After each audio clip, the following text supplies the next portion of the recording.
We'll continue from where we stopped the last time as far as logical reasoning is concerned.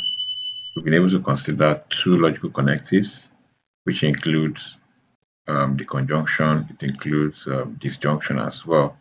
Now, in this lesson, we're going to be looking at another logical connective that is known as the implication. And invariably, the synonym or another name for implication is what we call the conditional statement. So if we talk about conditional statement or we say implication, you should know that we are talking about the same thing. And here is the symbol for implication. P implies Q. Now in this case, we have we have two statements, two simple statements. P is referred to as the antecedent, whereas Q is actually referred to as the consequence. Another name that we call conditional statement is what we refer to as if then, which means that if P then Q, that's what it means. Q is actually dependent on P, so that's why they call it if then statement.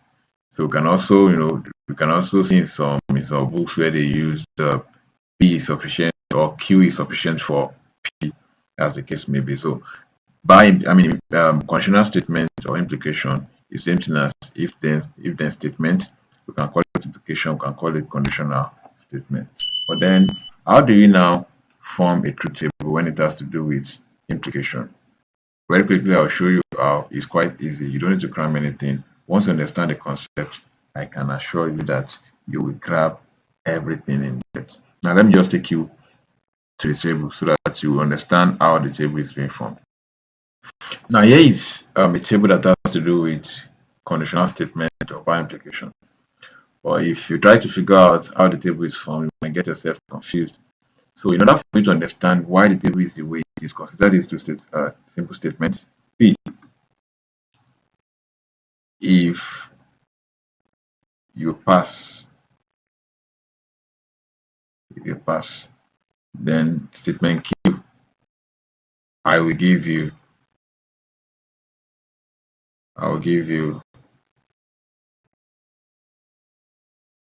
$10.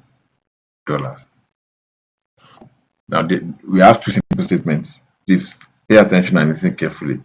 If you pass, I will give you $10. Now here is the rule when it comes to implication. Remember the other time we said it's actually if then statement. Now if you pass, then I will give you $10. That's why they call it if then statement.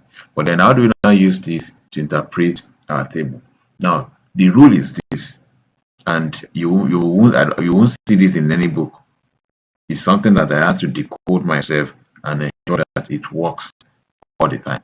The rule is this: you only have force anytime you feel cheated, because if that's our antecedent now, P is the if statement, then Q is the consequence, the then statement. Now anytime you are the one that is actually the antecedent, so to say, anytime you feel cheated, that's when you have a force. How do I mean?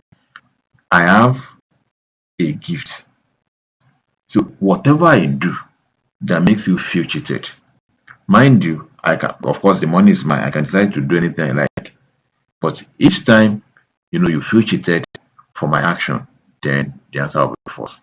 Now let me say this. Let me bring it down to you this way. P is the antecedent. Now it is true that you pass and I gave you the $10 promised. Will you feel cheated or will you be angry? The answer is no. So that means I've done well. So that one is correct. It is true that you passed, but then I failed to keep to my promise. Will you feel cheated? Will you be angry? The answer is yes. That's why you're having this force. You can see it.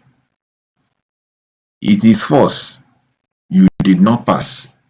But then because of my generosity, I still felt, okay, you tried. Let me still give you the $10. Have I done anything wrong? Will you be offended? The answer is no, so you have true. You did not pass, and I decided to stick to the initial agreement by not giving you, will you feel cheated? Have I done anything wrong? The answer is I have not done anything wrong. So you will not be cheated. So we have true. Now let me take another one. Let me take another one. Um, let me say P. P is negation P. Now let's use negation P.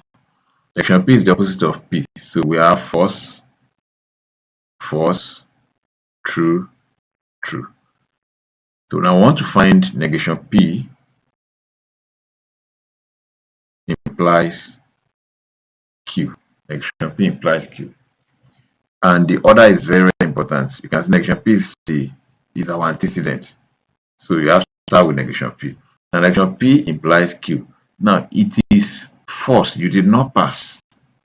Yet I decided to give you because I felt you tried a little. Will you feel cheated? The answer is no. Have I done anything to wrong you? The answer is no. So then this is true. Then the next one, you fail to pass. I fail to give. I have not done anything wrong. So this will also be true. The next one, you passed. I gave. So what would be the answer? True. You passed. I failed to give. Will you feel cheated? The answer is true because I've not kept my promise. So this will be false. So that's the way you form uh, a table of implication. So I'm sure you have actually learned something in this edition, and I want to believe that the way I actually presented this same logical reasoning that you've been learning all these years to you, I want to believe that it's different from whatever you have seen or you've been taught. And with this, I believe it will actually be a walk in the park for you the next time you are trying to decode any table or trying to form any truth table. Thank you very much. That will be all for now, and I'll see you in the next tutorial.